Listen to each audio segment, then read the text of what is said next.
kembali lagi bersama Felicia dalam channel Selalu Ada Harapan. Pada video kali ini, kita akan belajar mengenai definisi dan jenis-jenis demensia. Apa itu demensia? Demensia adalah sekumpulan gejala yang memengaruhi kemampuan fungsi kognitif otak dalam mengingat, berpikir, bertingkah laku, dan berbicara.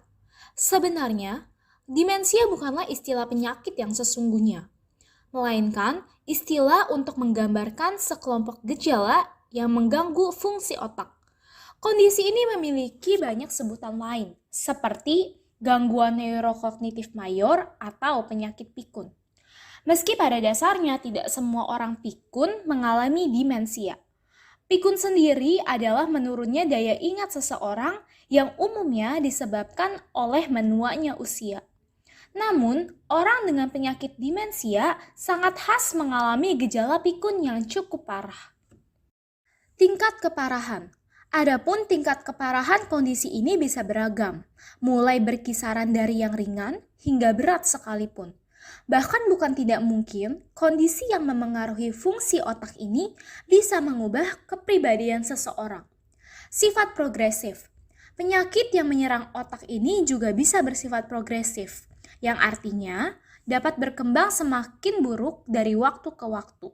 Beberapa kasus yang mengakibatkan demensia cenderung sulit untuk pulih. Resiko mengalami demensia memang biasanya semakin meningkat seiring bertambahnya usia. Namun penting untuk dipahami bahwa kondisi ini sebenarnya bukan merupakan bagian dari penuaan. Seberapa umumkah kondisi ini? Demensia adalah penyakit yang umum terjadi pada lansia, tepatnya orang di usia 65 tahun ke atas, baik pria maupun wanita. Bahkan, kemungkinannya bisa semakin tinggi setelah seseorang berusia lebih dari 85 tahun. Faktor genetik juga turut menyumbang andil sebagai salah satu faktor resiko kondisi ini. Di Indonesia, tahun 2016 diperkirakan ada sekitar 1,2 juta orang yang memiliki penyakit demensia. Angka ini akan terus melonjak seiring waktu dengan perkiraan 2 juta jiwa di tahun 2030 dan 4 juta jiwa di tahun 2050. Berdasarkan situs National Institute of Aging, ada beberapa jenis dari demensia. Di antaranya adalah: pertama, penyakit Alzheimer. Penyakit Alzheimer adalah jenis demensia yang paling umum. Terbukti dengan sekitar 60-80% dari semua kasus demensia ditempati oleh penyakit Alzheimer. Sebagian kecil kasus terkait dengan mutasi gen yang diturunkan orang tua ke anak. Salah satu gen yang mewariskan tingginya resiko penyakit ini adalah apolipoprotein E4 atau APOE. Sementara kasus lain kemungkinan terjadi akibat adanya plak atau gumpalan protein di otak. Kedua, demensia vaskular. Demensia vaskular adalah gangguan fungsi otak yang disebabkan oleh berkurangnya aliran darah pada otak. Kondisi tersebut bisa disebabkan oleh adanya penumpukan plak di dalam pembuluh darah arteri. Padahal normalnya, pembuluh darah tersebut seharusnya bertugas sebagai pemasok darah untuk otak. Stroke atau gangguan lainnya bisa menjadi penyebab masalah pada pembuluh darah ini. Ketiga, Lewy body dementia. Lewy body dementia adalah kondisi yang ditandai dengan munculnya endapan protein di dalam sel saraf pada otak.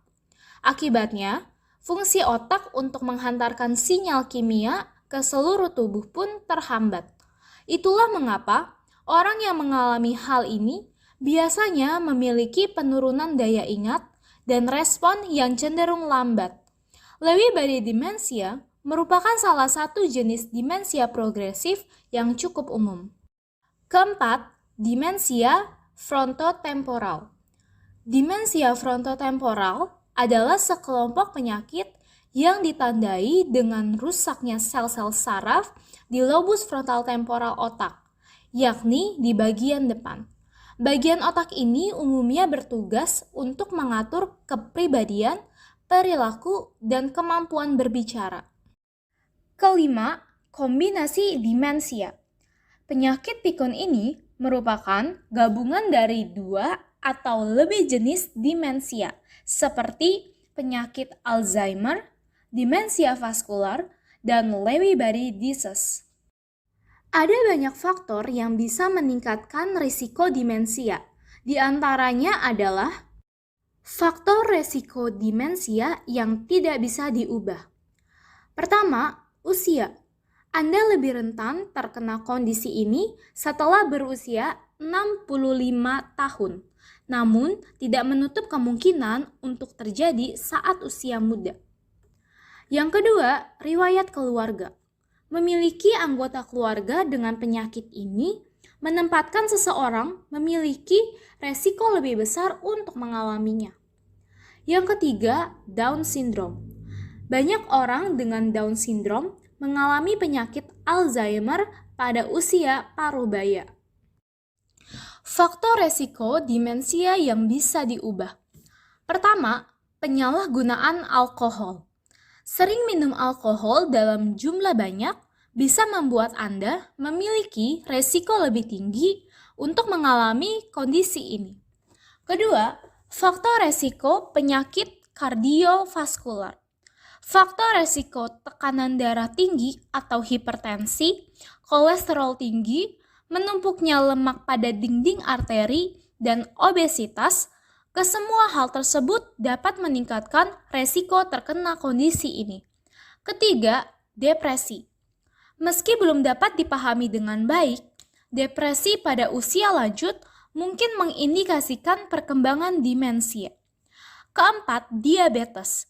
Jika Anda memiliki diabetes, Anda memiliki resiko lebih tinggi terhadap demensia, terutama jika tidak ditangani dengan baik. Kelima, kebiasaan merokok. Meningkatkan resiko terhadap demensia dan penyakit lainnya, seperti penyakit pembuluh darah atau vaskular. Keenam, sleep apnea. Orang yang sering mendengkur dan berhenti bernafas saat tidur dapat mengalami kondisi yang ditandai dengan gangguan pada fungsi kognitif. Tidak ada cara khusus yang bisa mencegah seseorang dari penyakit demensia. Meski begitu, Anda bisa menurunkan resiko sebagai tindakan pencegahan demensia di kemudian hari. Di antaranya adalah: pertama, jagalah pikiran Anda agar tetap aktif, seperti membaca, memecahkan teka-teki, atau mengikuti permainan tebak kata atau mengasah memori. Kedua, aktif baik secara fisik maupun sosial, yakni dengan menjalankan olahraga secara rutin dan berinteraksi dengan orang-orang sekeliling, seperti mengikuti komunitas. Ketiga, berhenti merokok dan menghindari paparan asap rokok. Keempat, ikut pengobatan dari masalah kesehatan yang Anda miliki, seperti depresi, hipertensi, atau kolesterol tinggi. Kelima, penuhi nutrisi dari berbagai makanan yang sehat, terutama dari vitamin D, vitamin B kompleks, dan vitamin C. Anda bisa mendapatkan berbagai nutrisi dari sayur, buah, kacang-kacangan, telur, daging, dan biji-bijian. Keenam, jaga pola makan tetap sehat agar berat badan Anda tetap ideal. Ketujuh, pastikan Anda cukup beristirahat.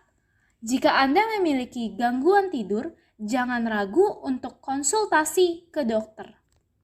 Bila Anda memiliki kekhawatiran akan sebuah gejala tertentu, segera konsultasikan dengan dokter Anda. Oke, sampai di sini video pembelajaran kali ini. Salam dari Felicia, dan ingat selalu ada harapan.